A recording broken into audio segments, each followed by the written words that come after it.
Hello, guys, and welcome back for Game 3. We have one final match. It's going to decide who gets to take the first point for both of these teams. It's going to be their first best-of-3 series. Lava wins the first game pretty confidently, but the second game goes pretty nicely to the way of Apu King of Kings. We've talked, honestly, in length about Apple King of Kings and what they need to do in these drafts, but we didn't really get to talk about Lava and their mistakes last game. Duster, you mentioned a little bit of the sloppiness of Leo style, but what did you think there were any mistakes in their general strategy they were proposing that you'd like to see fixed for Game 3? Just honestly a risky PL pick, that's for sure. Okay. So it's hard to say if it was worth. Now they lost, of course, but they had a chance to win even with the PL, which was surprising to pick this PL into Lash. Mhm. So I like to see maybe a less risky pick. Just go for more like a safe strat, something that you're more comfortable to win. In hindsight, well, what carry would you have maybe picked here, or what strategy would you have proposed here? It was a hard game. I think in that situation, the only option you have is to choose not to counter Terrorblade, but have a better carry for the game. Okay. Of which now, but Fair. Easier with the draft in front of you, I get it. But are you talking about like a carry that's like better synergy with your team, or are you talking about a carry that plays faster than Terrorblade to like just out tempo him? a carry that is not counter so hard, because in Okay. this situation, PL was mostly for the Terrorblade, but it wasn't. It was heavily countered by Leshrac. Do you feel like they could have answered the Leshrac pick earlier in the draft? Because they also didn't have really a counter for Leshrac, and that also led them to be kind of unkillable. Do you feel like that was also a mistake for their draft in general? Lesh was an 8 pick, so he knew at least the offlane and position 4 from Lava. Mm-hmm. So he knew he was gonna get at least a decent game, but yeah, once you pick your 4, you kind of don't have options, because if they don't pick Rubik there, maybe they can go for Nyx and it's like an insane counter against Slash. Mm-hmm. But in their situation, it was hard. Maybe a better matchup for mid. I don't know if Bat is the best hero against Slash. I think Slash does fine in the lane anyway. So maybe they could have thought about a hero that's gonna win lane harder against this Slash. Okay, now the real question here for you, RTO. You think Lava is going to try to take back this opening? Oh, actually, they can't, because Mars has already been banned. Yeah, Mars already banned, man. I was expecting to see Mars on the 3 games of this series, because both of the teams really value the hero. Did you find that Mars was the more impactful one, like the Mars Lesh opener?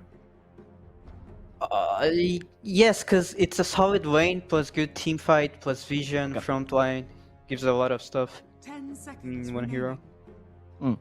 For the viewers, by the way, when I ask this, I don't mean like did Lesh have a good impact or not on the game. It's more about what these pro players think about the hero in the draft and what it gives you. So it's not necessarily about how they perform. It's more about what that offers to you.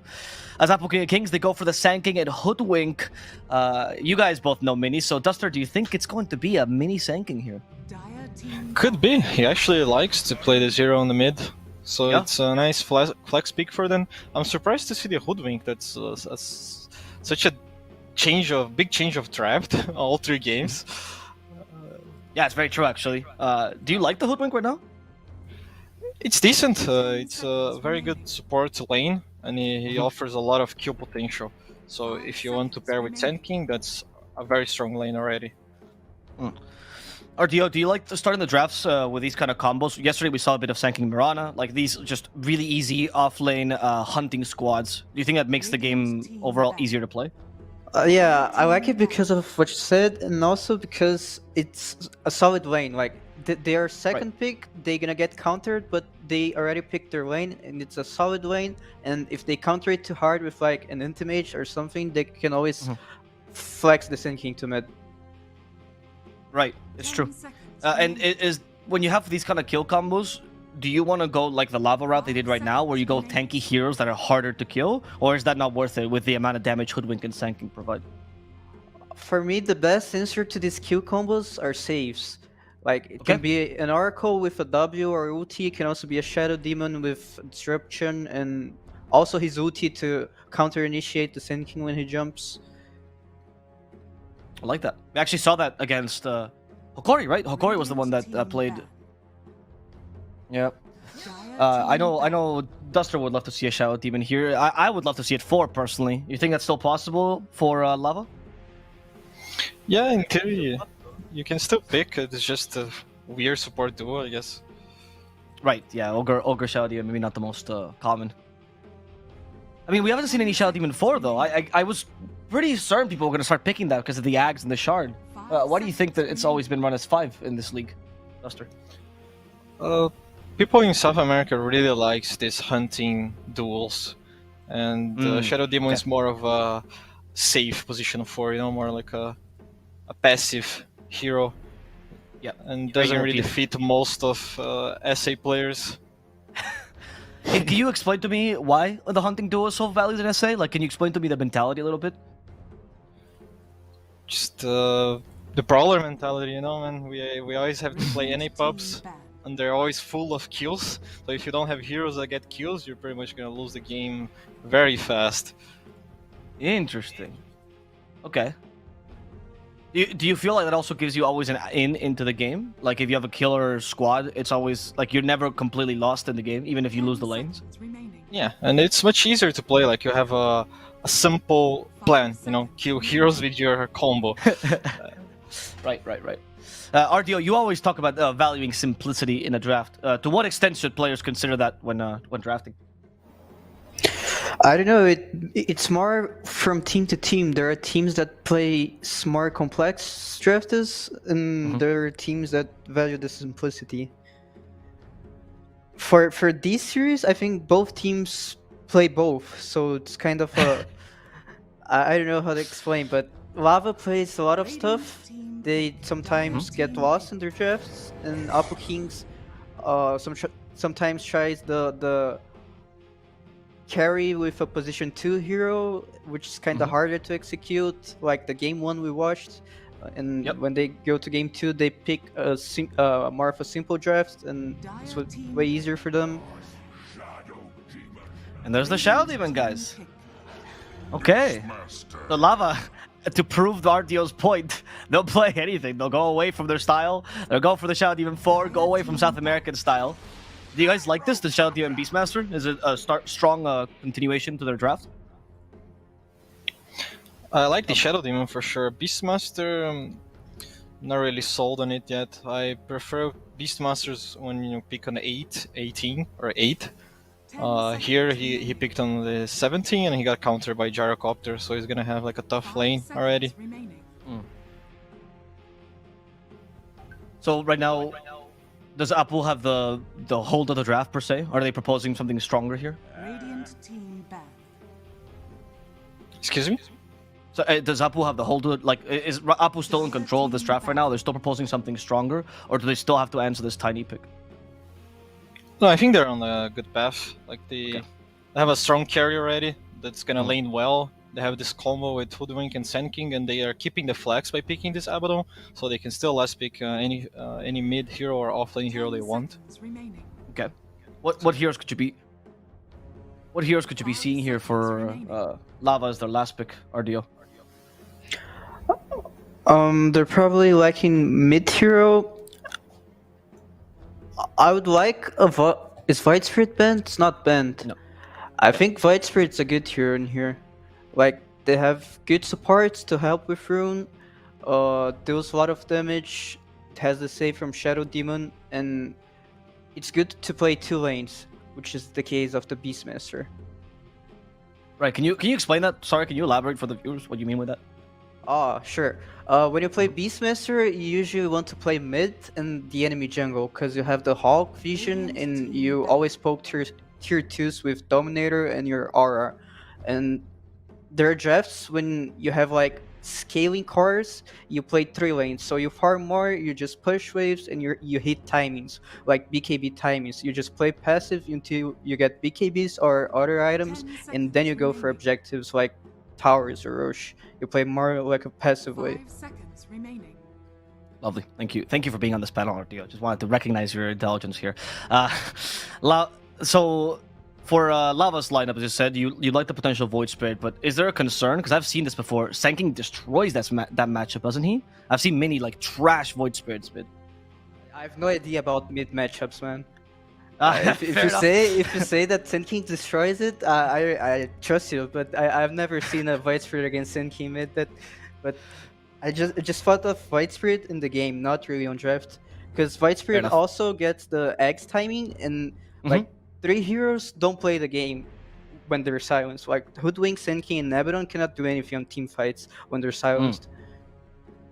That's a very good point. And yeah, I'm sorry, I understand. We were the same last season with a panel, and then you had to get used to, oh, what is the matchup with Sanking mid? Because Mini keeps fucking picking it, and you have to learn these matchups now. So Bowie has a whole chart now of how to deal with Mini's heroes. We'll see what Lava's last pick is. Leo style is certainly a good Void Spirit. Do you like him on those heroes, though? Because we often talk about Leo being the secondary carry here. Queen of Pain, so a bit more of a scaling core maybe there. Are you okay with the Queen of Pain, RDO? Yeah, I'm also okay. I feel like Leo's style, his best play style is when he's aggressive.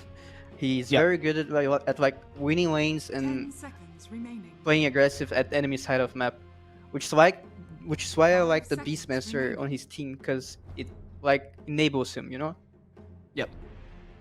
Final pick here for Apple King of Kings. Duster, do you think it's going to be the Sanking mid, or are they going to go for something different against the Quap? No, I have a feeling Sin King get destroyed by Quap in this mid lane. Yeah, I feel that too. I guess they have to push it for the off lane, and they already have like a very decent lane that is Hoodwink Sin King. So probably just pick something that can deal with this Quap mid. Puck is open. Puck is a decent pick here, I believe, to be able to kill this queen. Are you still sold on Puck? I think he's kind of crap right now, if I'm honest with you. It's still like a decent hero against mobility mid laners. Right. Go for the lean instead. That's the other big counter, right? And also a secondary carry for this team, potentially. Now the question, because I'm looking back game one, I'm concerned about this. I'm gonna go with you first, Duster. Do you feel like they've addressed the Tiny enough? Do you feel like this Tiny can be controlled, or do you feel like he might get out of control? I think he can be controlled. I really like their draft, and they have a lot of disables with the Sand King and Hoodwink. And if the game goes late, Sand King has a great talent of the Sandstorm Slow and Blind that just trashes Tiny. But that's like very, very late in the game, of course. Yeah, that's a good point. So what team are you siding on then, Duster? I like Apu Kings. I think their draft is easier to execute, but I have a feeling like Lava can outplay them with this Shadow Demon, so it's gonna be a pretty mechanic game. You know, whatever plays best, I think it will definitely do better. Of course. RDO, what are your final thoughts on the game? What are your predictions? I feel like the Apple Kings has the upper hand, but it all depends on laning stage, because they rely on having a good laning stage to not get crushed on map by the Beastmaster.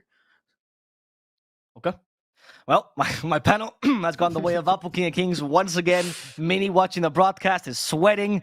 He is hoping that the curse has been lifted. But what will happen in Game 3, we're going to have to see. Lava versus Apple King of Kings, one final time. Winner takes all. And for this wonderful game, once again, we have the casters, Gareth and Lacoste. Thanks. Yeah, you're asking what they need, and I think Apu King of Kings is going to need a different panel with the way the caster curse has been going. All in on them. We'll see how it goes. I'm honestly leaning towards Lava with the kind of simplicity of how their draft flows from lane with the Beastmaster and the Queen of Pain that the panel was mentioning. Lacoste, how do you feel about these two drafts? Once again, they have like a draft that doesn't rely too much on the cooldowns, even if the roar is down. Like we've seen what Tiny can do if he's off to a really good start, and I think he should be off to a good start. In this game, have an Ogre to buff him up, Beastmaster. One way to play against the Sand King, like Sand King is really not a strong laner, especially at the early levels, so you want to push him out of the lane as soon as possible, get that level 2 faster. So right now, what they're trying to look for is some kind of a kill. Whoever shows up, try to gank him. Taro, he should smell something's going on. There's no need for him to just, go and try to explore the Dota map. They've noticed, they know that he's here. They've seen the trees get chopped down. He walks straight into them. Katara's under his tower, but he's going to be the first blood. Dies to this 5-hero movement up towards top lane, and Apu Kings get that first kill of the game. This is also a really good start for Benny, which ruins a little bit of Beastmaster's lane, because he just got some extra gold. He started with the stick, Quelling Blade. Not sure what the Quelling Blade is for, but this Quelling Blade is just a shit tier item right now. It's just like literally nothing. It's 4 damage. But, on ranged especially, right? Yeah. I remember people were buying it on Luna, Gyro, Medusa, just like buy Quelling, go jungle. Now it's, just, I don't know, buy slippers instead. Get some slippers of agility. Well, the first kill they get leads into what looks like normal lanes. Yeah, Gyro goes bot. Nice little high fives between Kim and Siram. Shadow Demon and the Abaddon. And Beastmaster going Axes level 1. Doesn't want his boars getting slaughtered by the Benny Gyro.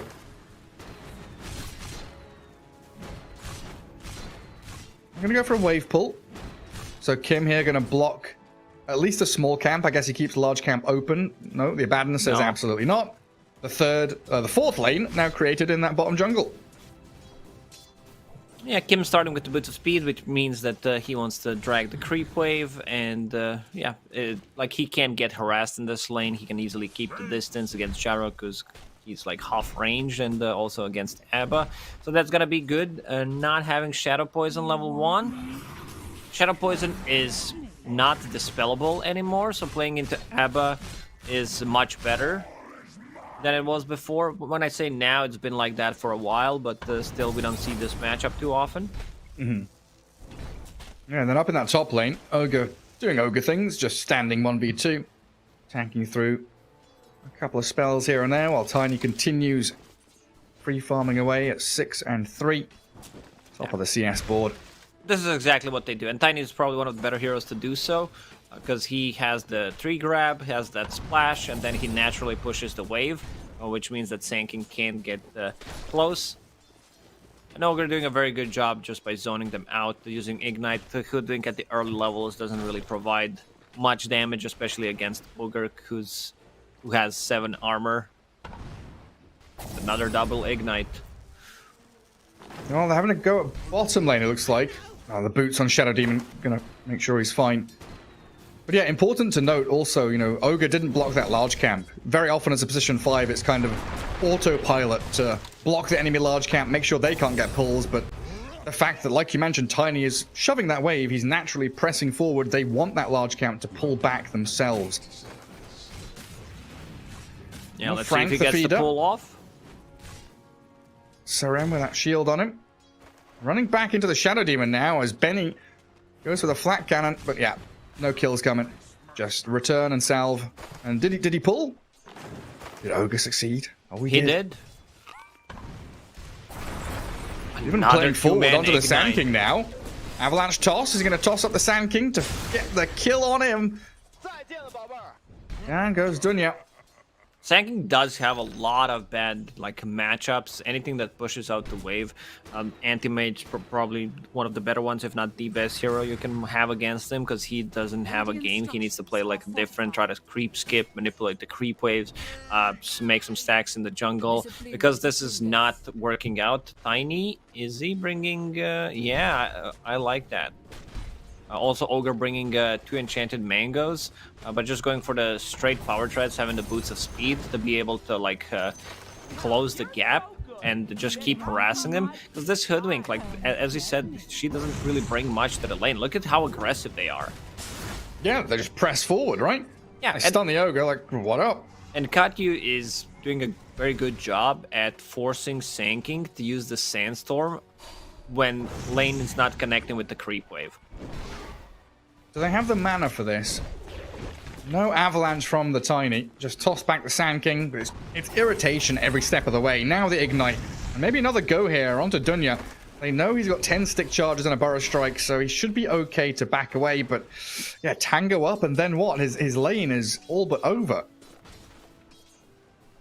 feels kind of similar, the way you talk about the Sand King to Darkseer, right? Another hero that doesn't like playing against AM, another hero that can struggle if he's not the one pressing that lane and pushing forward. Oh, they got Frank. Serem, he's dropping low on this Abaddon. Benny's trying to move forward onto Frank. The Beastmaster is too tanky. He's got 9 stick charges. He's going to turn and fight Benny here. They're baiting the Gyrocopter in to try and turn around. They get the Abaddon first. Now Benny. Oh, the poison. Oh, that didn't connect. Missing but out. the axes. 5 axes. Yeah, we're up and stacking them beautifully. They bait both of the Radiant safe laners into their death. Look good, but in the end, Lava, they get the most out of this lane, and yeah, Beastmaster will get level 6. This was also Beastmaster pick into Abaddon, which we didn't mention. Usually, like, it's the other way around.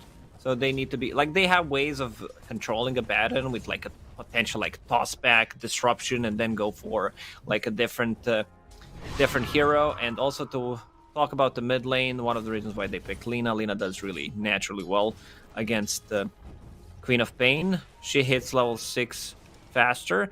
I've seen Lina's go for different kind of skill builds. I've seen 404 Lina in Europe. This time around it's 3111. I think you need more points in Fiery Soul, but maybe it's about the matchup, so he decides to go for everything. One big change that I wasn't aware until today is Lina's Laguna Blade is 100 less mana, and when you combine that with the Null Talisman, it feels like it's some kind of a bug when you see Laguna Blade with 144 mana cost. Yeah. Oh wow, that's pretty low. Oh, there's a Burst Strike top. Bushwhack's there onto the Tiny. Katara's in the Sandstorm. But again, it's Radiant expending mana, expending resources just to stay alive. Lava keeping them on their toes, that's for sure. And Lina always does incredibly well against these ranged heroes mid. It's a good job, like the panel said, that Lava have Ogre and Shadow Demon. 2 heroes pretty good at moving into these runes. Controlling them up for the Queen of Pain, who has a DD rune bottled. A potential for her to rotate. And she TP's bottom into the roar of Frank. But, as you mentioned, it's Beastmaster into Abaddon. So Serem had the shield, gets away from the roar. The Sonic Wave is there, but not enough to kill. Serem's still alive, and Alina's rotated in.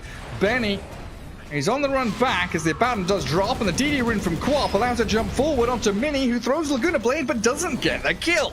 And now Frank has got some more axes up his sleeve. Pork to give vision onto the Benny Gyro, and that is going to be a massive rotation from Leostar's Queen of Pain, getting a 3-0. Yeah, not the greatest one, like as we mentioned, Primal Roar into a Photic Shield. Abba needs to be close for it. They should still be able to defend this tower. They both have like no mana, half HP, and also the Siege Grip is gonna die. So in the end, you know, W for Lava, but still not the worst thing for Apu King of Kings there, as they're keeping the tower alive. Important thing is to keep Kotaro farmed. Let's see how much they can pressure him right now. It's a decent amount of damage. Unfortunately, Sanking is not level 6. If Sanking is 6, you know, there's potentially a kill there. He's not got any regen left over on him or the Ogre. He's had to pop his stick. Would like to see Can't You bring out, Salve and Clarity. That's a position 5 life right there. Keen Optic dropped for him as well. As Leo Style spots the Hoodwink Courier over the secret shop. Bushwhack missing. Courier still dying. Just the fact that Leo Style shows himself is a red flag for Apu Kings. They back up to their tier 1.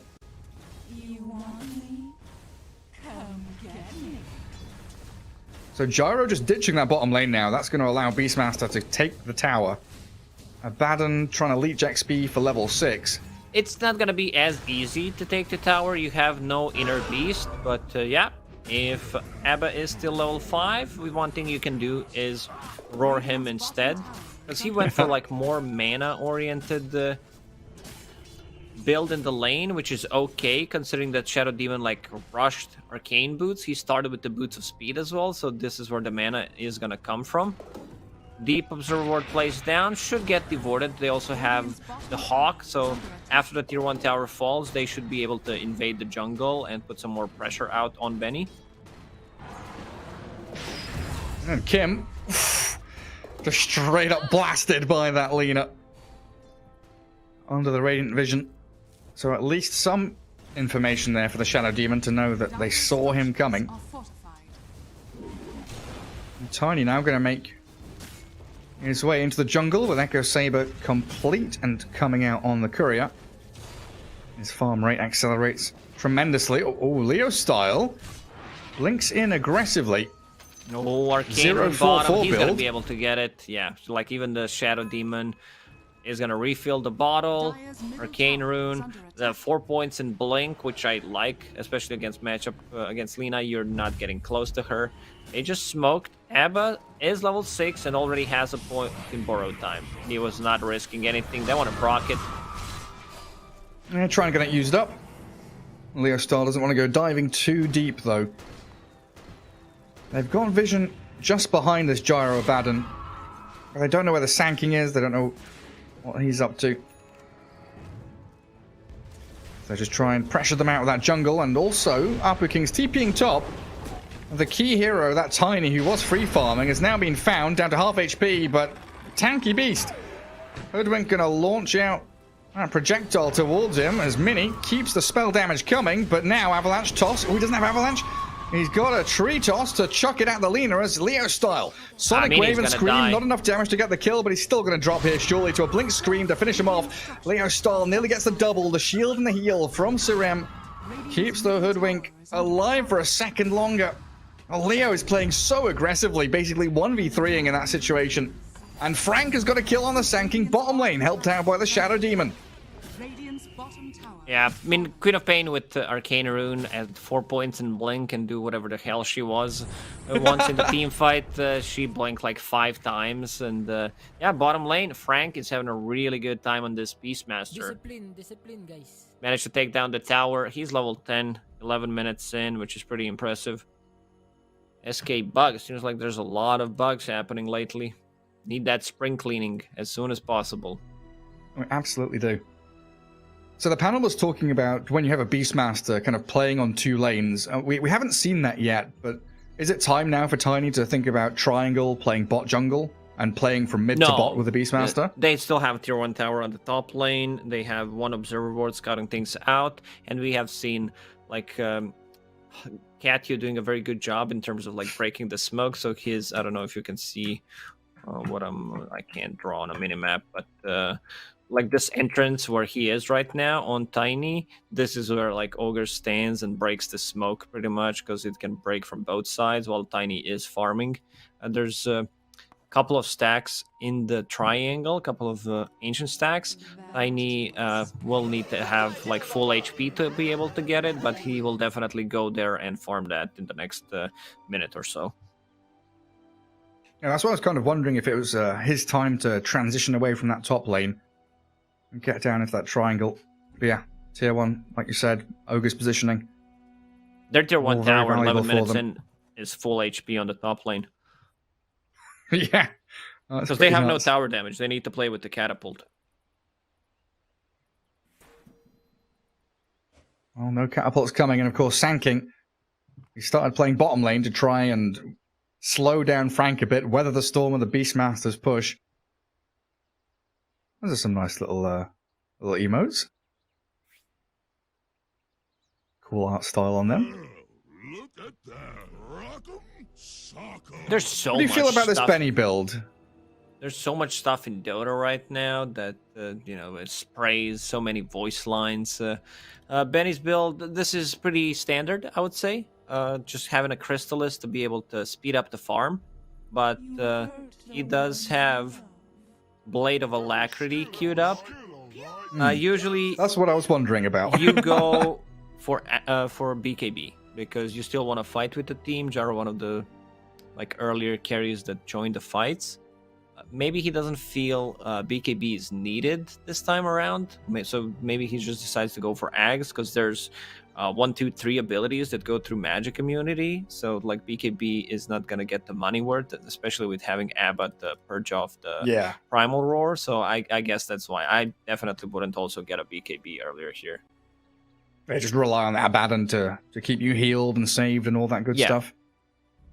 Also, the fact he hasn't gone stats. He's got level 3 Rocket Barrage. You're happy with that, right? You were complaining earlier on about people skipping points in Barrage. It's Discipline, guys. you know, something that we as a talent we talk to the players quite a lot about it, hear different opinions, and when you do the math, it's just like, from my point of view, it's not worth it to get the stats. In some situations, yes, maybe 1 point in homing missile, that's okay, and have stats, but not having the rocket barrage in the fights, because if you like kill someone off because of rocket barrage, you're gonna get a level, and then you get extra stats from this. Just a lot of the things that tend to add up in Dota, but yeah, in my opinion, it's not really worth it to skip it. So back in the day, what were your feelings about Burning's anti-mage build? Oh, that was great. Back in the days, it was good. 'Cause Dota Back was, in the day, it was good. It was Dota a slower was different game. then. We had like no talent trees. We had pretty much like there were so many less items in the game as well.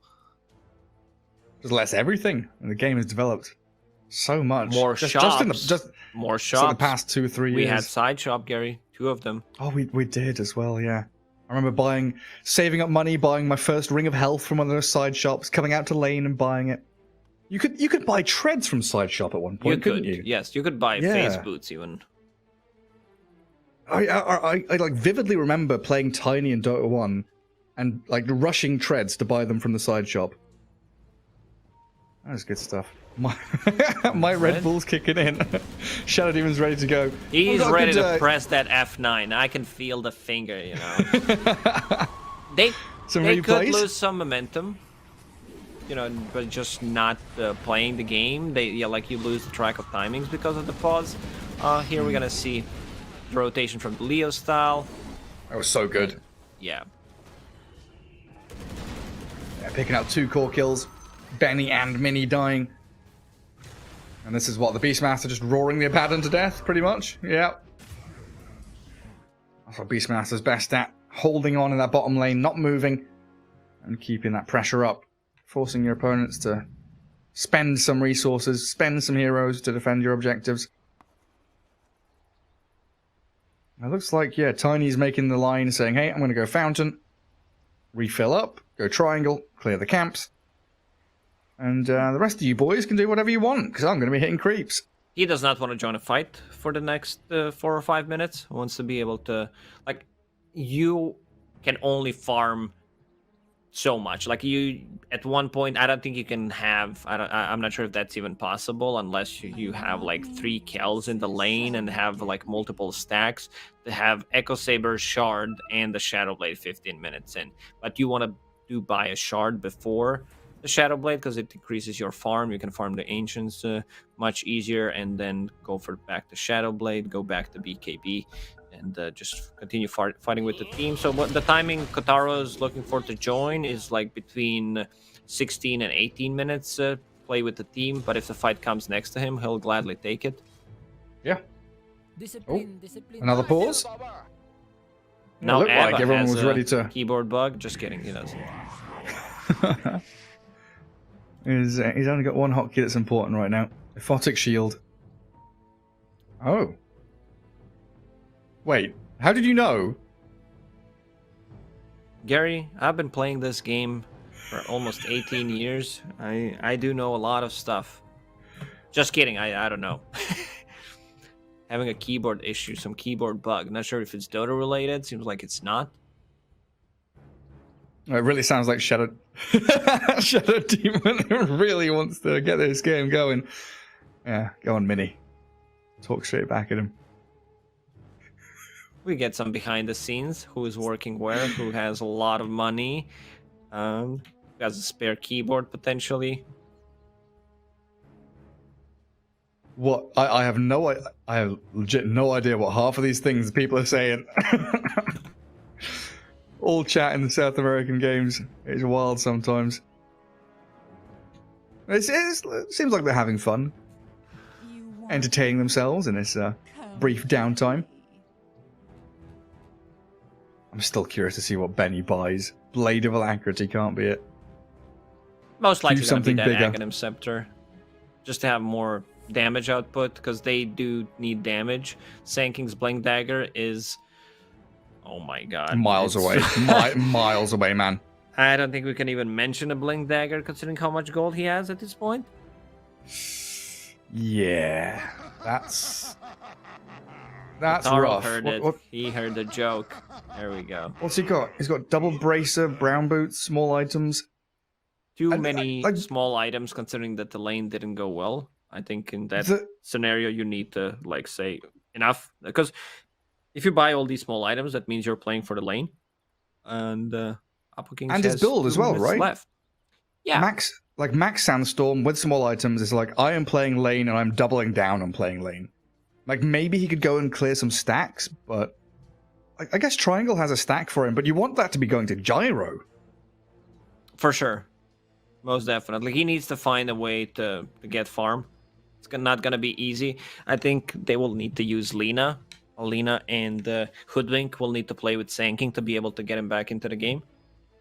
So, Apple King of Kings, they have less than 2 minutes. That's what admin said. To figure things out.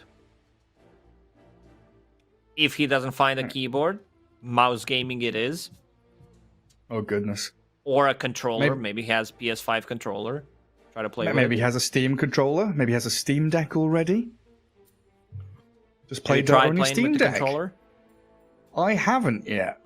I am very, very, very scared of doing that.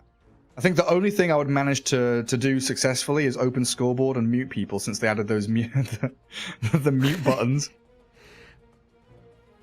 So apparently that's the reason they changed it was for controller accessibility, for usability for controllers. Very Right, important. are we Those good? controller Dota gamers need to be able to mute the toxic players.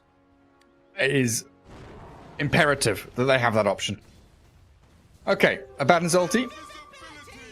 Yeah, he's just going to use that against an ogre. Gyro does clear out the stacks in the triangle.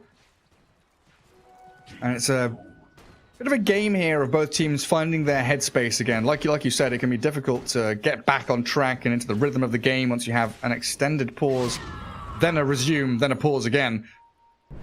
So Beastmaster going to stick bot. Tiny still going to make his move. Regen in Fountain. Come to Triangle, clear the Ancients. So it's a bit of room for this Radiant team to get back on track, especially with that Sand King. He's doubled his savings. He's gone from 130 gold saved to 260. Great, He might Matt go for a carry. kill. I love it. He's going to go for this. Level 1 Burrow Strike. He should. Oh, He should. Get in there. Go and kill that Shadow Demon. More money. Yeah, 800 gold now. Not bad. Plus 166, so now sitting at 800 gold after epping the creep wave as well on top of it. A good chunk of gold for him. Leo Style's going to walk into the Gyro top.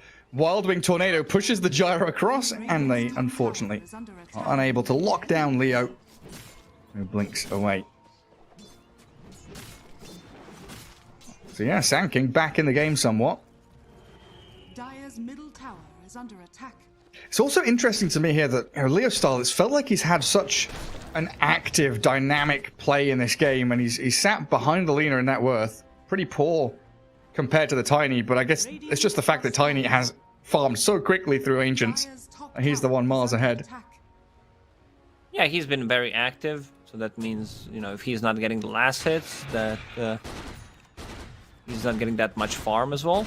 But Tiny, he's extremely far. 14 minutes in, Shadow Blade, and needs money for Shard. So when I said 15 minutes, it's not doable. It looks like it is. It looks like it is, yeah. Jupiter down.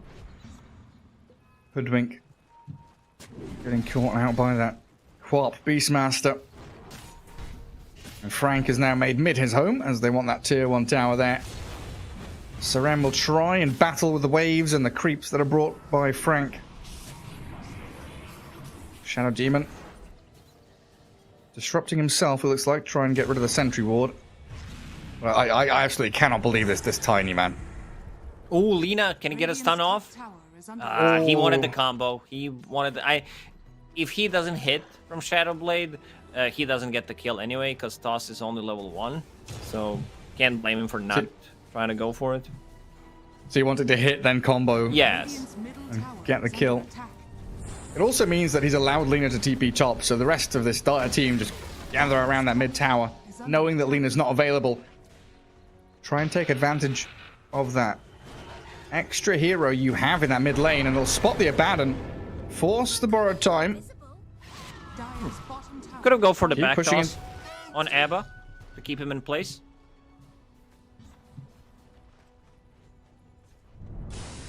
Dire are scanning. Yeah, they do still stick around though. Dire's courier. Shadow Demon takes up top to clear out that wave. Sarem, oh, they know.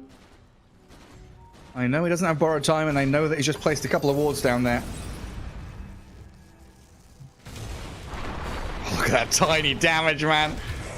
Finish him off with another swipe of the tree. Oh man, the buffs for Tiny are gonna be insane this game. They can actually go and kill the Roche. He has the shard, so there's gonna be the damage. They have Vlad's, they have 2 points in Inner Beast, 1 point in Bloodlust only, but imagine the attack speed coming out from Tiny after those are maxed out.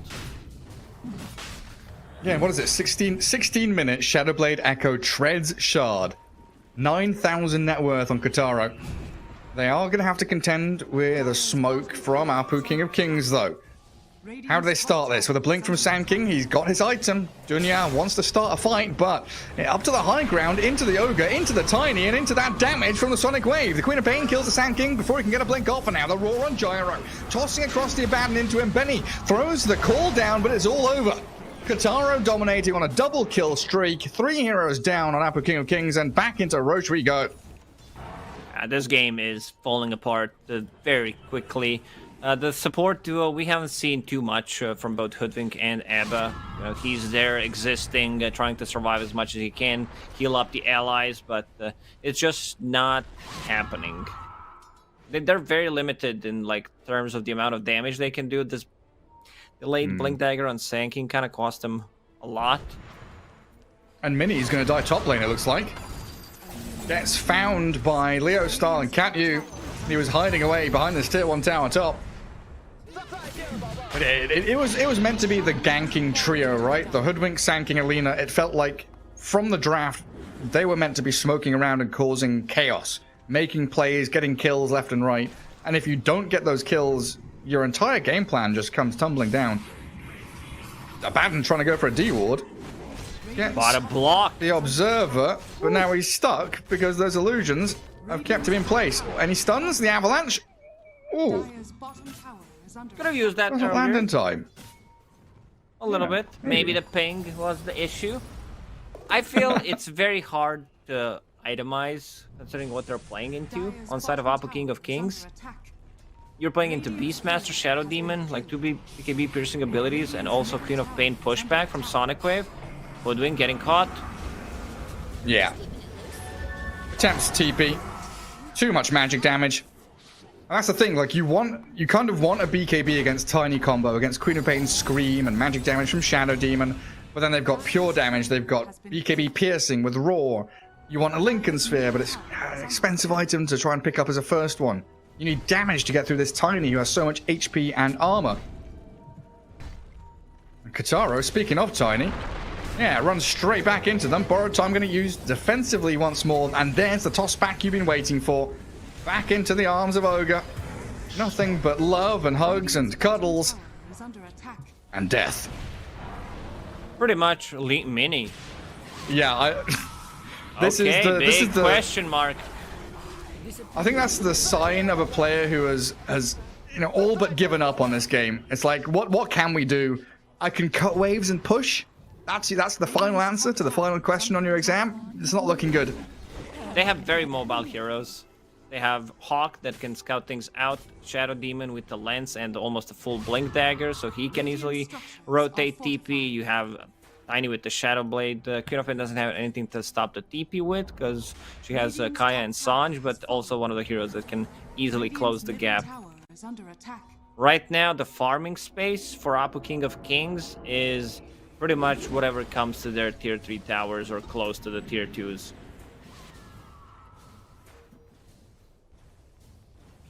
Hold your buildings Radiant's for dear life. is under attack.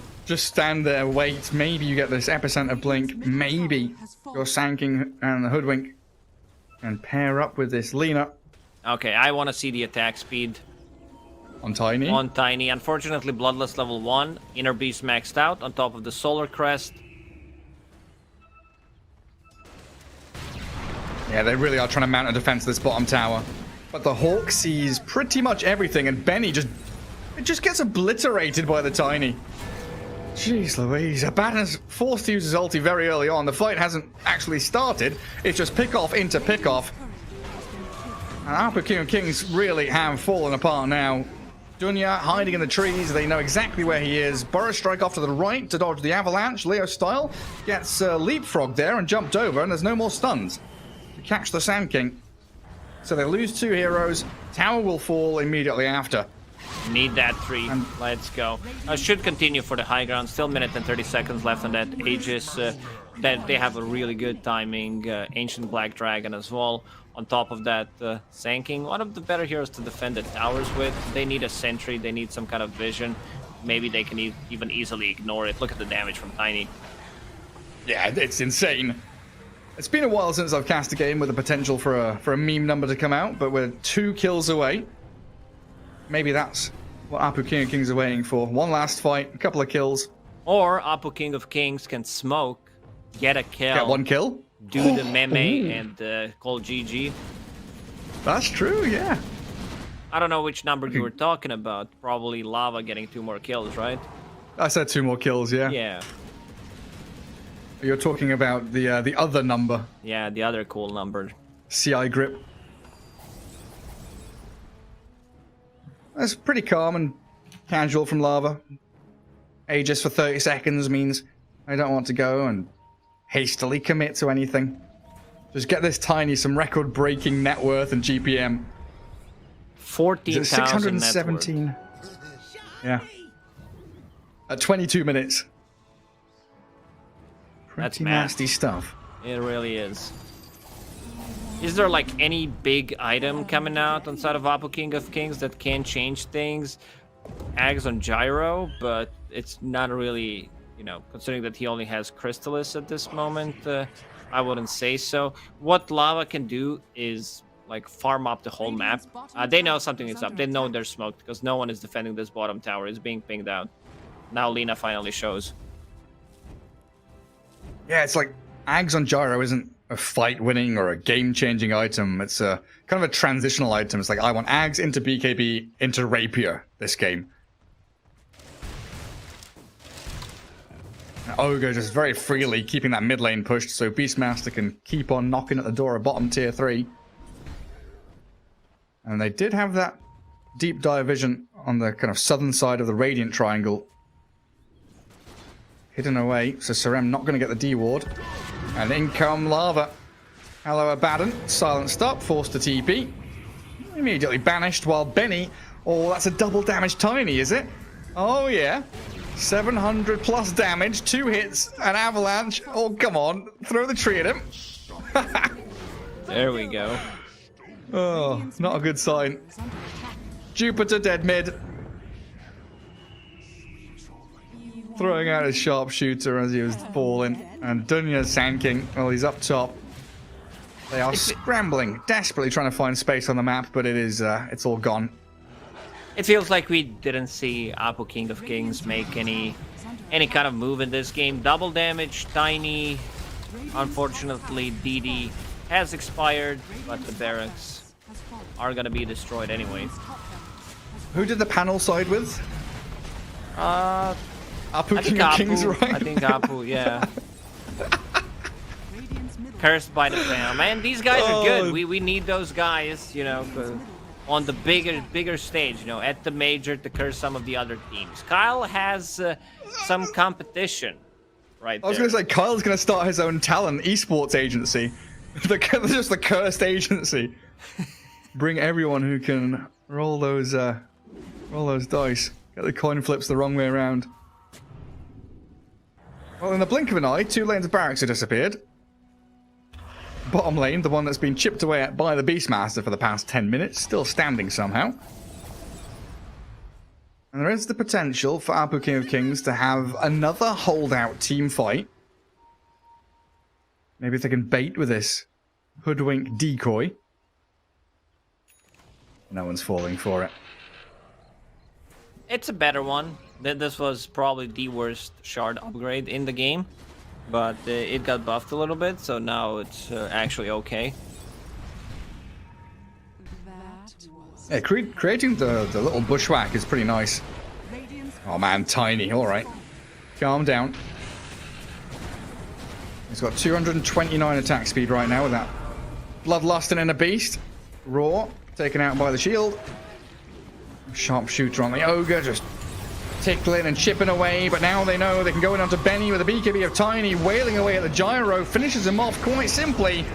Grabbing the double kill for Kataro, and Dunya's going to be the third one. Rampage. They just don't Here do we any go. damage to Tiny.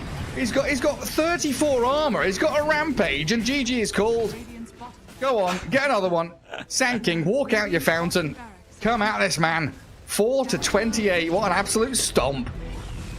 They did not get the chance to play Dota in this game. Lava outclassed them in the third game. I think it comes down to the draft as well, where like the laning stage went really well for them.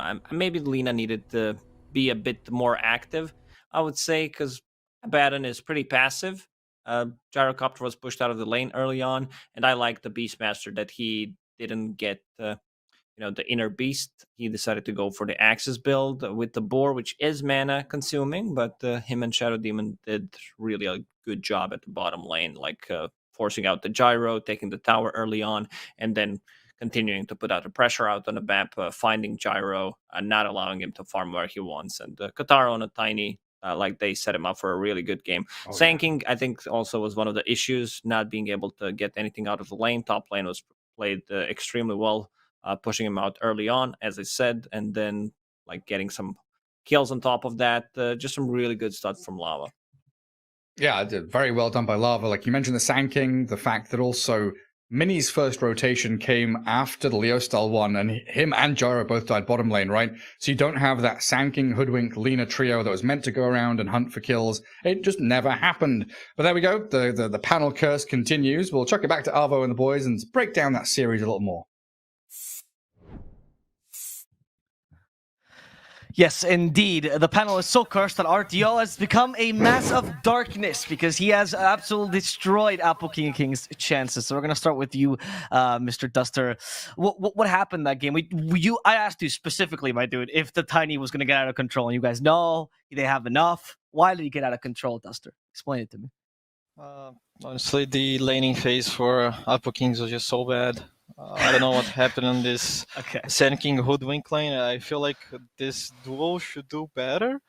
Like, maybe not stomp Tiny, but also not be stomped. Especially Right. since Sand King with the third spell, Caustic Finale, just deals so well with melee heroes. And Lava had two, Ogre and Tiny. So I feel like it was a huge misplay from them in this lane. And Mhm. also Mini, again with the last pick, and didn't deliver a good game with his last pick. He got this lead on the 24. He TP bottom to help Gyro. He died. He TP top to help top lane. He died again.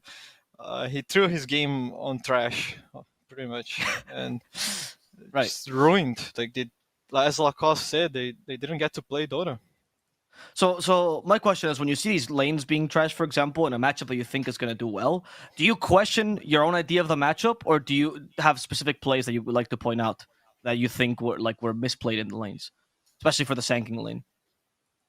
You definitely question your draft for sure, but you gotta go to replay and analyze. And I feel like their lane had so many options. Like, if it's going really bad, you can just cut waves. Hoodwink is a very fast hero. She can just go there and steal some waves for Sand King, and at least you're gonna be up to farm, not win the lane, but you accept the loss and just get some farm. Instead, what they did on top lane was just disaster. Right.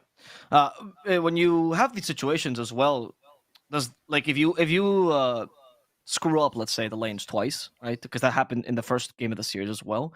as a team, how do you correct this? Like, is it possible to draft, say safer drafts that always give you an in the game? Do you train the lanes more by doing more exercises? What would Astini suggest actually to you, Duster? First, you gotta ask if it's a matchup problem, and then Mhm. it's gonna be for players to know.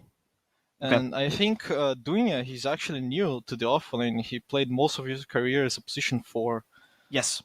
Yes. So when he got in this team as an offlane was very surprising to me, and you can see like he's still learning the matchups, because playing core is very different than playing support just because of these matchups. If you don't know a matchup well, the lane is just unplayable, and like it was. Yeah. Fair enough. Thank you for your insight, Duster. And now I would like to ask the insight, not of our Dio, because the poor man his soul has been sucked out of his body, but rather with the carry from Lava, we have Minos here or Kotaro on the line, and we're going to be able to do an exclusive interview with him before the next series of the day. Okay, well, RTO's still not in, but we're good. We're here. Duster, I just want to ask before we go to a small break here, because I always was very fascinated by Wu as a player, because when I heard that he listens to input constantly from everyone, and like literally he listens to all the streams, he takes a lot of people into consideration, even people that are like very low MR. Like if he listens to a caster, he'll be like, you know what, it's an interesting point. I think he's very open-minded. Have you played with a 5 like that or a captain like that? Do you see the value in being like that? It's really good when someone brings so much outside input. At least in my case, for most of my career, I had Astini to do this job. Yes. Not another player. So, but yeah, Astini kind of does the same, like listening to everyone, no matter who the person is, just to get some outside perspective. It's really nice, actually. Do you think there's a fine line between how confident you can be to actually employ your own ideas and also not getting too overconfident to not listen to others? You gotta be open-minded for sure. You can still be confident in your idea and your skills, but it doesn't hurt to listen. Yes, exactly. Now we're going to go to the next second series of the day. We're going to have a small break before that starts. It's going to be Beast Coast versus Infinity. So if you guys are interested in that matchup, we do recommend that you stay here and don't tune out. We promise we'll have a complete panel by then. We thank you so much for watching the first series of the day. We hope you've enjoyed it. Congratulations, Lava, once again. And we'll see you in a couple of minutes with the next series of the day. Until then, guys.